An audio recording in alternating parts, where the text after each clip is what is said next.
পাঁচ ওয়াক্তের নামাজ পড়ো, আমার নবীর তরিকায়, আমার নবীর তরিকায়। আর নামাজ হলো ইমানদারের আসল পরিচয়। ওগো নামাজ হলো ইমানদারের আসল পরিচয়। পাঁচ ওয়াক্তের নামাজ পড়ো।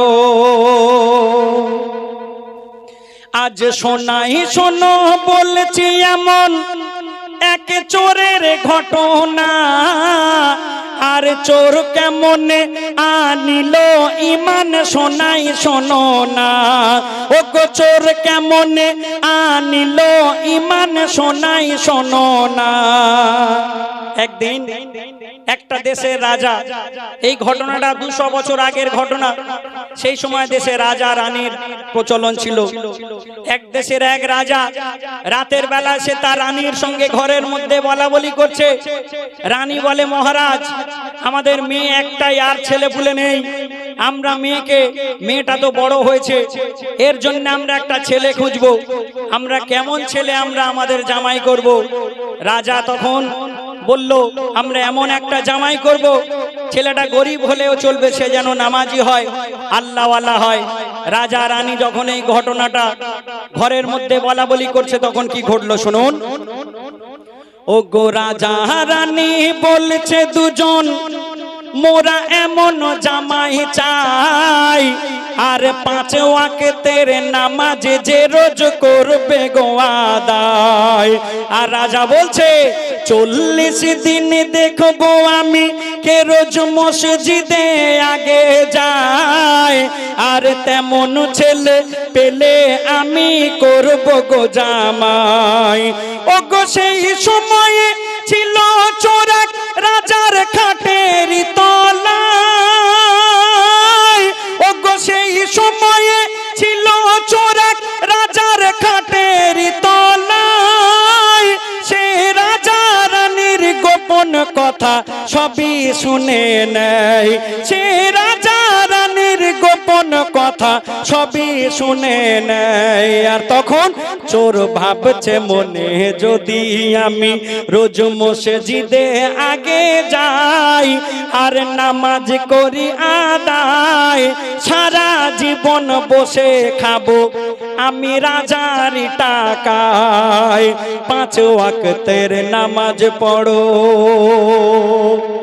চোর রাজার বাড়ি গেল চুরি করতে রাতের বেলায়, আর রাজার খাটের নিচেই বসে। চোর যখন এই ঘটনা, রাজা রানীর মুখের ঘটনা শুনলো, চোর তখন দেখলেন যে চুরি করে আমার লাভ নেই, বরং নামাজ পড়লেই তার বেশি লাভ হবে। চোর তখন কি করছে শুনুন। এই কথা শুনে রাতের বেলায় চোর ঘরে ফিরে যায়। পাঞ্জাবি টুপি পরে তখন নামাজি সেজে নেয়।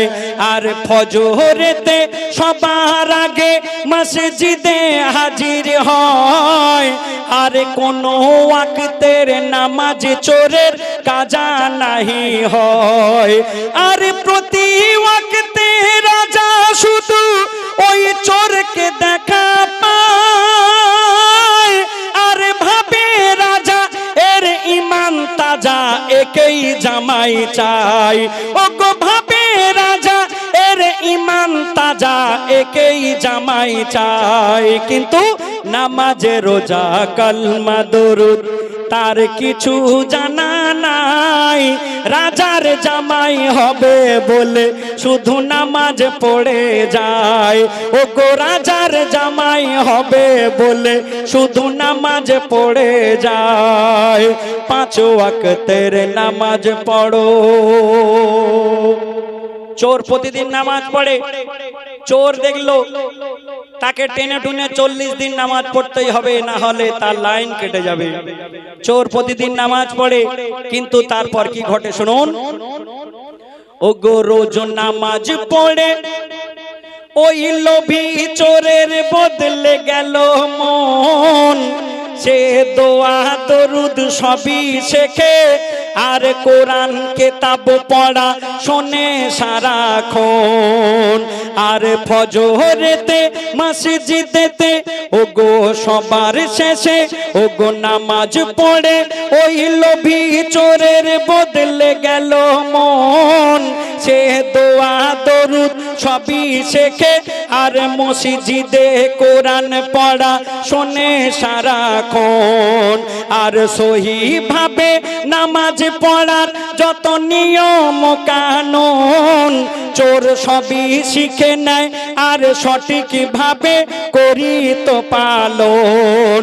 আর রাজার মেয়ের বিয়ের কথা সে সবই ভুলে যায়। আর চুরি ভুলে 5 ওয়াক্তের নামাজি হয়ে যায়। ওগো চুরি ভুলে 5 ওয়াক্তের নামাজি হয়ে যায়। আর নামাজ শেষে খোদার কাছে সে এই যে দোয়া চায়, বলে মাফ করে দাও জীবনের যত গুনাহ ওগো দয়াময়। 5 ওয়াক্তের নামাজ পড়ো। চোর প্রতিদিন নামাজ পড়ে, 10 দিন 20 দিন 30 দিন এই করে করে 40 দিন নামাজ পড়া হয়ে গেল। এই 40 দিন নামাজ পড়া যখন কমপ্লিট হয়ে গেল, রাজা তখন চোরকে এসে কি বলল শুনুন। ওগো নামাজ পড়ে, ওগো নামাজ পড়ে যখন 40 দিন হয়ে গেল পার। আরে রাজা তখন খুশি মনে কি বলছে শোনো তার। কি বলে? বলে আমার ঘরে রইল দাওয়াত, বলে আমার ঘরে দুপুরে রইল দাওয়াত ও নামাজি তোমার। আর খানা খাওয়ার পরে রাজা কি বলছে শোনো তার। কি বলে? বলে আমার মেয়ের সাথে তোমার বিয়ে দিতে চাই। বলো তুমি কি বলছো ও নামাজি আমার। বড় সাধে যে আমার এক ইমানদার। রাজা বলছে বড় সাধে যে আমার এক ইমানদার হবে গো জামাই। তাই বহু খুঁজে তবে আমি পেয়েছি তোমায়। 5 ওয়াক্তের নামাজ পড়ো। রাজা যখন নিজের বাড়িতে দাওয়াত করে এনে সেই নামাজি মনে করে তাকে বলল আমার মেয়ের সঙ্গে আমি তোমাকে বিয়ে দেব, আমার জামাই করব। কারণ আমি প্রতিদিন দেখেছি তুমি সর্বপ্রথম মসজিদে 5 ওয়াক্তের নামাজ পড়তে আসো। আমি এবং আমার রানী ঠিক করেছি তোমাকেই আমার জামাই করব। রাজার কথা শুনে চোর তখন কি বলছে, আর একজন নামাজি মানুষ দেখবেন তার মুখে একটা আল্লাহ নূর চমকায়, তার কপালে নামাজের একটা চিহ্ন থাকে, নামাজির মুখে এমনি দেখলে বোঝা যায়। তারপর কি ঘটে শুনুন। ওগো 40 দিন নামাজ পড়ে, ওগো চোর যখন নামাজ পড়ে তখন চোর বলে ও রাজা আমি বিয়ে করতে পারবো না। আমি চুরি করে বেড়াই শুধু কোনো নামাজি তো না। আমি চুরি করে বেড়াই শুধু কোনো নামাজি তো না। কিন্তু তখন আল্লাহ তাআলা কি কারিশমা দেখায় দেখো না। ওই চোরের মুখে উঠল ফুটে এক নামাজির নিশানা। তখন রাজা বলে তুমি মিথ্যা কথা বলছো গো আমার। আর আসল নামাজি হলে তুমি, আমি ঠিক চিনেছি তোমায়। তখন জোর করে রাজা রানী তাদের বিয়ে দিয়ে দেয়, নিজের জামাই করে নেয়। আল্লাহ সবার রুজির মালিক, বলো কে তাকে আটকায়। 5 ওয়াক্তের নামাজ পড়ো। সব শেষে আমার দাদা ভাইরা আমার মায়েরা শুনবেন, একজন চোর সে রাজার জামাই হলো কেমন করে। চোর সে নামাজ পড়ে রাজার জামাই হয়ে গেল কেমন করে। আমার লেখক লিখছেন, চোর নকল নামাজ পড়ে যদি রাজার জামাই হতে পারে, তবে আসল নামাজ পড়লে খোদা কিনা দেবে তারে। ও গো আসল নামাজ পড়লে খোদা আর কিনা দেবে তারে। তাই নামাজ হতে কেউ তোমরা থেকো না দূরে, এই নামাজ তোমার চমকে দেবে আধার কবরে। কবি সাদ্দাম বলে পড়লে নামাজ পাবে গোরে হাই, আর নামাজ রোজা না করিলে জাহান্নামে হবে ঠাই।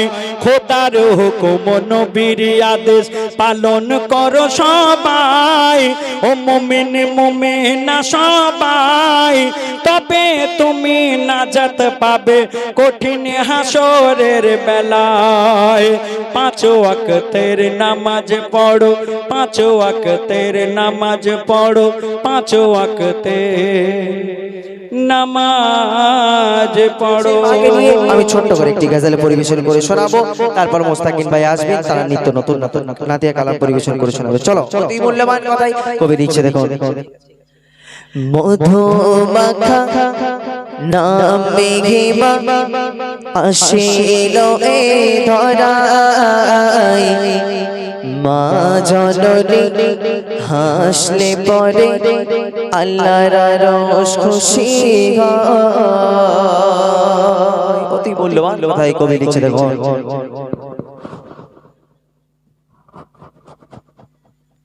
মধু মাখা নামে ঘিমা আসিল এ ধরায়, মা জননী হাসলে পরে আল্লাহর রোশ খুশি হয়। মধু মাখা নামে ঘিমা আসিল এ ধরায়, মা জননী হাসলে পরে আল্লাহর রোশ খুশি হয়।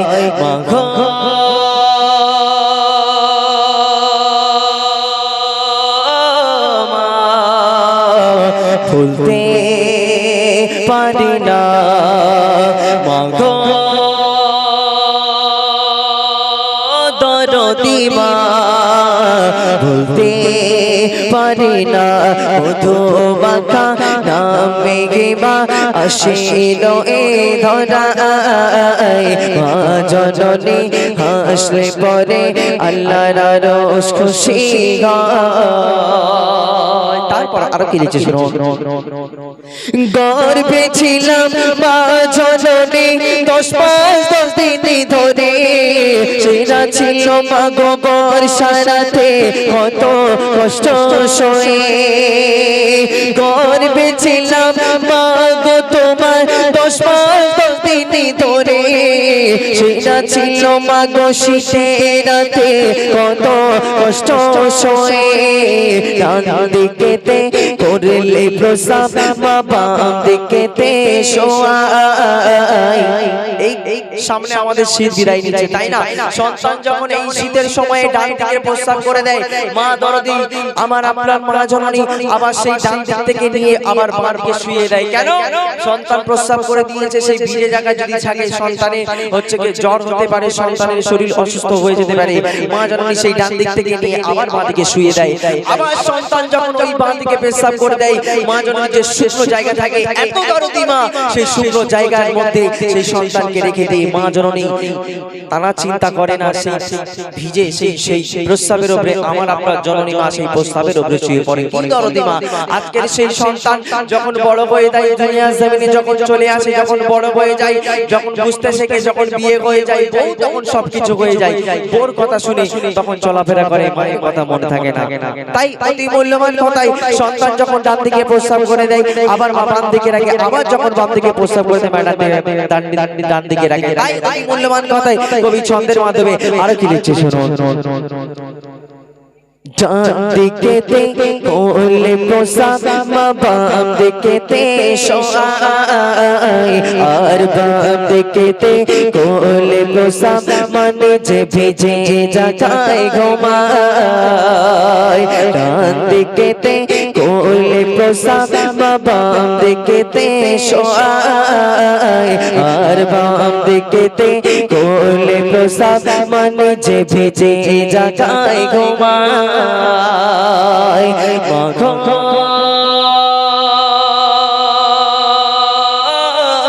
মা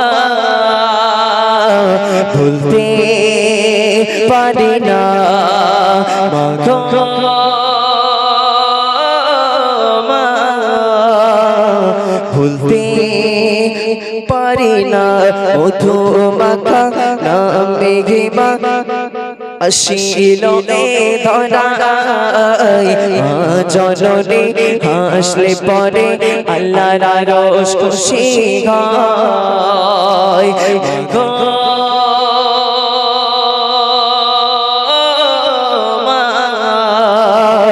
বলতে পারি না একদম সর্বশেষ কথাই কবি অতি মূল্যবান কথাই কি লিখছে শোনো রে চাউল তুই মায়ের মনে তৃষ্ণা যেন ব্যথা মাঝে রে তোর কাবার কাবা মাঝে মদিনা রে চাউল তুই মায়ের মনে তৃষ্ণা যেন ব্যথা মাঝে রে তোর কাবার কাবা মাঝে মদিনা ওই ঘাসর বেলায় যদি জান্নাতে পাই ওই ঘাসর বেলায় যদি জান্নাতে পাই মায়ের ওসিলাতে আর মাঝে রে তোর কাবার কাবা মাঝে খাটি মদিনা রে আল্লাহ পাক আল্লাহ তাআলা রাসূলের মাধ্যমে বলে দিলেন তোমাদের হজ করতে হবে না তোমরা যদি তোমার মা বাপের মুখের দিকে একদম রহমতের চোখে তাকাও আমি আল্লাহ পাক আল্লাহ তাআলা কবুল হজের সওয়াব দিয়ে থাকি কি দরদি মা আজকের সেই মায়ের সন্তান যখন বড় হয়ে যায় সেই মায়ের শানে আমরা বিয়াদবি করি হ্যাঁ মা চলে যাচ্ছে হসপিটালের বেডে তার নানাজির কাছে চলে যাচ্ছে দুনিয়ার জমিন ছেড়ে আব্বা বিদায় নিয়েছে তার নানাজির কাছে সন্তানকে বড় ছেলেকে রেখে যাচ্ছে আব্বা দুনিয়ার জমিন ছেড়ে আব্বা বিদায় নিয়েছে আমার আব্দুল্লাহকে তোমার কাছে রেখে যাচ্ছি আমি চলে যাচ্ছি নার্সিং হোমে তুমি আমার আব্দুল্লাহকে দেখো আব্বা ও তো কেউ নেই তুমি আমার আব্দুল্লাহকে দেখো দুনিয়ার জমিন ছেড়ে আব্বা বিদায় নিয়েছে আমি যদি ওর মা ও বিদায় নিয়ে জানি না আমি আর ফিরবো কিনা আমি চলে যাচ্ছি আমার সন্তানকে তুমি দেখো রাত দুটোর সময় খবর আসছে আব্দুল্লাহর আম্মাজান দুনিয়ার জমিন ছেড়ে অন্ধকারময় কবরে চলে গিয়েছে কে তাকে স্নেহ মমতায় বড় করবে কেউ নেই একটা এতিম শিশু জানে মা হারানো কত কষ্ট কত বেদনা আজকের আমাদের যাদের মা রয়েছে বাপ রয়েছে আজকের সেই মা যখন বৃদ্ধ হয়ে যায় সেই মা যখন বড় মানে মায়ের যখন বয়স হয়ে যায় আজকে সেই সন্তান দুনিয়ার জমিনে বউকে পেয়ে সোনা পাখি ময়না পাখি টিয়া পাখি ঘুঘু কানে ডাক্তার বউ গুজুর গুজুর ফুসুর ফুসুর করে অনেক কথা বলে তোমার মা আমার হ্যান করে ত্যান করে তোমার মা সংসারে আমি থাকবো না তুমি পারলে আলাদা হয়ে যাও কি দরদি মা সর্বশেষ কথাই কবি লিখছে রে চাউল তুই মায়ের মনে তৃষ্ণা যেন ব্যথা মাঝে রে তোর কাবার কাবা মাঝে খাটি মদিনা ওই ঘাসর বেলায় যদি জান্নাতে পাই মায়ের ওসিলাতে আর মাঝে রে তোর কাবার কাবা মাকে আদর করে না রে মাগো দরদি মা ভুলতে পারি না মাগো মাগো মাগো সোনা ভুলতে পারি না মধু মাখা নামে ঘিমা আসিল এ ধরায় মা জননী আসলে পরে আল্লাহর রোশ খুশি গায় মা গো